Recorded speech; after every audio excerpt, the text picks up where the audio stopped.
सुगज Reliance Power Limited last session 44 से वापस से बड़ी रिकवरी, एक इंपॉर्टेंट रिस्ट्रिक्शन, एक और इंपॉर्टेंट रिस्ट्रिक्शन और उसके बाद एक और इंपॉर्टेंट रिस्ट्रिक्शन, टोटल 3 रिस्ट्रिक्शंस को ब्रेक करने के बाद में दिन के आखिर में जा करके रिलायंस पावर में खबर आती है। पता ही होगी आप लोगों को, समझेंगे अभी इन सभी चीजों को, साथ में क्या डिस्कशन हम लोगों ने किया था उसको भी। We are NISM 7 certified, subscribe किए बिना मत जाना। शुरुआत करते हैं लास्ट वीडियो में, ध्यान से सुनना, बहुत ध्यान से सुनना, कान लगा करके। क्या जो भी फ्रॉड अगर हुआ है, जिन पर भी इन्वेस्टिगेशन है CBI की तरफ से, क्या कुछ पैसा रिलायंस पावर या रिलायंस इंफ्रा पर भी गया होगा? ये एक बड़ा सवाल है और इस सवाल का कोई जवाब या कोई रास्ता अभी नहीं है, बट एज एन इन्वेस्टर आपको ये चीज पर गौर करना चाहिए कि इन केस कमिंग फ्यूचर में कुछ भी ऐसा पॉइंट निकल जाता है, और इस पर एक आर्टिकल भी था, वो भी मैंने आपके सामने एक्सप्लेन किया था पूरा। अगर इन केस फ्यूचर में कुछ ऐसा आता है तो ये एक बड़ा टर्न अराउंड हो सकता है both Reliance power and Reliance infra के लिए। तो अभी ये ठीक है, तो क्या डिस्कस किया था हमने लास्ट टू लास्ट वीडियो के अंदर? वो ये था कि अगर कोई भी मामला रिलायंस पावर या फिर रिलायंस इंफ्रा से जुड़ा हुआ निकल जाता है, क्योंकि भैया जितना भी पैसे का फ्रॉड किया गया है, भले ही कंपनी इस बात पर क्लेरिफिकेशन बार बार दे रही है कि 3.5 साल से कुछ लेना देना नहीं अनिल अंबानी जी का हमारी कंपनीज के साथ में, बट सारे मैटर तो 3.5 साल से पहले के हैं। तो उस कंडीशन पर कुछ भी मामला आपका निकल जाता है कि भैया इतना पैसा वहां पर भी दिया गया है या इतनी फेक बैंक गारंटीज भी वहां पर दी गई है रिलायंस पावर या रिलायंस इंफ्रा में, तो भैया दिक्कतें बढ़ जाती है। और हुआ क्या? वैसे ये point last to last video में भी मैंने आपके साथ डिस्कस किया, जैसा भी आपने देखा, लेकिन उसके पहले भी आपसे 2-3 महीने पहले भी मैंने आपके साथ ये पॉइंट सिमिलर डिस्कस किया था और एक आर्टिकल भी था।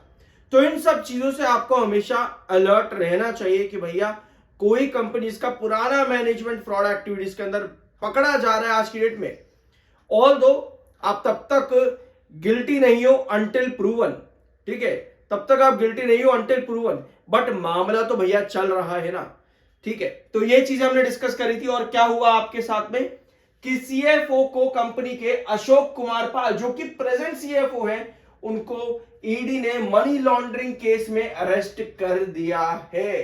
तो ये बड़ी खबर है और इस खबर का क्या इफेक्ट होगा अभी यहां पर समझेंगे, लेकिन और चीजें देखते हैं। पहले इनको अरेस्ट किया गया ईडी की तरफ से, Anil Ambani in connection with money laundering case, Anil Ambani के साथ में जो भी इन्होंने मिलकर के जो भी चीजें in ED of Reliance group chairman Anil Ambani in connection with money laundering case against Reliance Power. Reliance Power की बात यहां पर स्पेसिफिकली इस बार मेंशन्ड है और एक आर्टिकल पहले भी इस पर अपलोडेड था, 2-3 महीने पहले हमने उसको डिस्कस किया था। जब भी मिल जाएगा ना मुझे फिर से, मैं आपके साथ डेफिनेटली फिर से उसको डिस्कस करूंगा, ठीक है।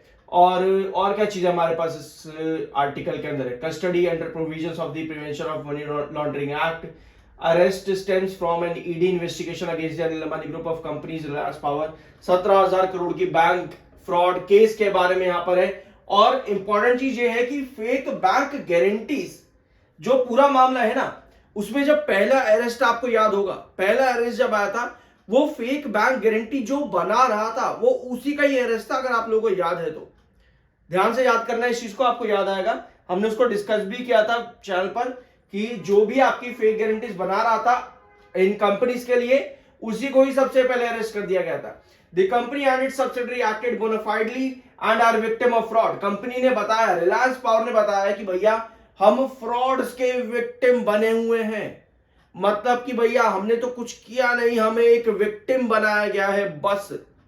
तो ऐसे में सीधा इन्होंने रिजाइन किया सबसे पहले अशोक कुमार पाल ने, जो कि एग्जीक्यूटिव डायरेक्टर और कंपनी के CFO भी हैं। इन्होंने सीधा अरेस्ट के आते ही अक्टूबर 10 को जैसे अरेस्ट होता है, इन्होंने रिजाइन भी यहां पर दे दिया। और उसके बाद में कंपनी ने फिर मेंशन किया कि भैया 3.5 साल से अनिल अंबानी जी का हमारे बोर्ड ऑफ डायरेक्टर्स के अंदर कुछ भी लेना देना नहीं है, is not concerned with this matter in any manner, but yes matter सारे पुराने हैं, तो क्या पता कुछ हुआ हो। देखो यार, ये नेगेटिव नहीं है, मैं आपके सामने नेगेटिविटी नहीं फैला रहा कि भैया नेगेटिव हो गया। मैंने आपको पहले का पहला वीडियो भी दिखाया, मतलब कि जो अभी हमने फ्राइडे को वीडियो लिया था उसके 4-5 दिन पहले का भी मैंने आपको वीडियो दिखाया। वहां पर ऑलरेडी मैंने स्टेटमेंट आपके सामने डिस्कस किया था कि इन केस कोई मैटर निकल जाए, और भैया निकला आपके सामने। ये चीज 2 महीने पहले भी डिस्कस करी थी कि भैया इन केस निकल जाए, तभी कहते हैं किसी भी कंपनी पे इतने ज्यादा पागल मत हो जाओ कि भैया नेगेटिव्स को देखना ही भूल जाओ। वरना लोग क्या करते हैं भैया, पॉजिटिव पॉजिटिव बताओ मुझको ताकि कंपनी भागे। भैया पॉजिटिव बताने या सुनने या जानने से कंपनी नहीं चलती। कंपनी अपने सुंदर मैनेजमेंट, कंपनी अपने सुंदर फाइनेंशियल्स, इन चीजों से चलती है। बाकी आपकी अपनी मर्जी है। तो ये चीजें कंपनी ने यहां पर बताई। इसके साथ में कंपनी ने यह भी कह दिया कि अब नया executive, non executive director company ने यहां पर अपॉइंट किया है। अरूप गुप्ता को नॉन एग्जीक्यूटिव डायरेक्टर यहां पर करा है, और नीरज पारक को इन्होंने इंटरिम सीएफओ अपॉइंट कर लिया है 11 अक्टूबर से, यानी कि कल से ही इन्होंने अरूप गुप्ता को नॉन एग्जीक्यूटिव डायरेक्टर अपॉइंट किया है और नीरज पारक को इंटरिम सीएफओ अपॉइंट कर लिया है। तो ये 2 खबरें और आपके पास में आ जाती हैं। एक चीज और, रिलायंस पावर में आपको क्या दिख रहा है, हाई वॉलेटिलिटी। मतलब क्या होता है, 44 से आप उठ रहे हो 47.30 पर आप जा रहे हो। यही हो रही थी ना अभी तक की आपकी कहानी। क्यों? और फिर वापस से 44 पे गिरे, फिर आप इतना बड़ा चक्कर चला करके ऊपर चले गए। अब अगले सेशन में फिर आपकी गिरावट की पॉसिबिलिटी है। क्यों? क्योंकि आप इस समय हाई वार मार्जिन परसेंटेज पे हो, जो कि 6 मंथ को भी एक्सीड कर चुका है। तो हाई वार मार्जिन परसेंटेज जब भी आपका 100% हो, मतलब कि आपकी वॉलेटिलिटी बहुत ज्यादा है, तो ऐसे में कॉशियस रहना जरूरी होता है। और यही कंडीशन है, if I am not wrong, JP power की में भी है, और ये मैंने आपके साथ डिस्कस भी किया हुआ है। जरूर जाकर के जेपी पावर को भी चेकआउट कर लेना। So we are NISM 7 certified, subscribe के बिना मत जाना। चार्ट पैटर्न की कंडीशन आपकी यही है, एक रिस्ट्रिक्शन ब्रेकआउट किया, दूसरा ब्रेकआउट किया, तीसरा पर आकर के रिस्ट्रिक्ट हुआ, और दूसरे पर यानी कि 48.50 पर आकर के आप यहां पर क्लोजिंग दे देते हो। अब क्या कंडीशन आपकी यहां पर क्रिएट हुई है, 48.50 जो कि आपका रिस्ट्रिक्शन है, ये आपको सेलिंग नजर आ रही है। लास्ट सेशन की जो कंडीशन आपकी है 1 आवर टाइम फ्रेम पर, अगर आप इसको जूम इन करोगे तो आपको यहां पर नजर आएगा 48.50, ये वाला ट्रेंड 48.50 का है। ये प्रॉपर सेलिंग पर यहां पर आप यहां गए। उसके बाद लास्ट सेशन की जो कैंडल थी, ये भी आपकी 1 आवर टाइम फ्रेम पर सेल इंडिकेट कर रही है। तो कल के सेशन में नजर रहेगी रिलायंस पावर पर कि क्या 48.50 पर, यानी कि जो भी न्यूज है उसका कोई नेगेटिव इफेक्ट अगर नहीं पड़ रहा है, तो उस कंडीशन में 48.50 पर ही बेस बनाने की कोशिश करेगा, यानी कि एक हैंगिंग बेस और फिर ऊपर ट्रेजेक्टरी। लेकिन इसकी पॉसिबिलिटी बहुत कम है यार, क्योंकि प्रेजेंट मैनेजमेंट के ऊपर नेगेटिविटी हुई है। अब प्रेजेंट मैनेजमेंट के ऊपर केस बनना शुरू हुआ है। तो ऐसी कंडीशन पे 48.50 अगर आपका टूटता है तो कल के सेशन में आपकी बड़ी गिरावट आ रही है। और रिसेंटली आपका सर्किट लिमिट भी रिवाइज हुई है, जिसके लिए रिटेल इन्वेस्टर बहुत खुश हो जाते हैं कि भैया सर्किट लिमिट रिवाइज कर दी गई है। ब्लैंक पेज पे यहाँ पे क्या कहते हैं रिटेल इन्वेस्टर, भैया कंपनी में सर्किट लिमिट जो है रिवाइज कर दी है।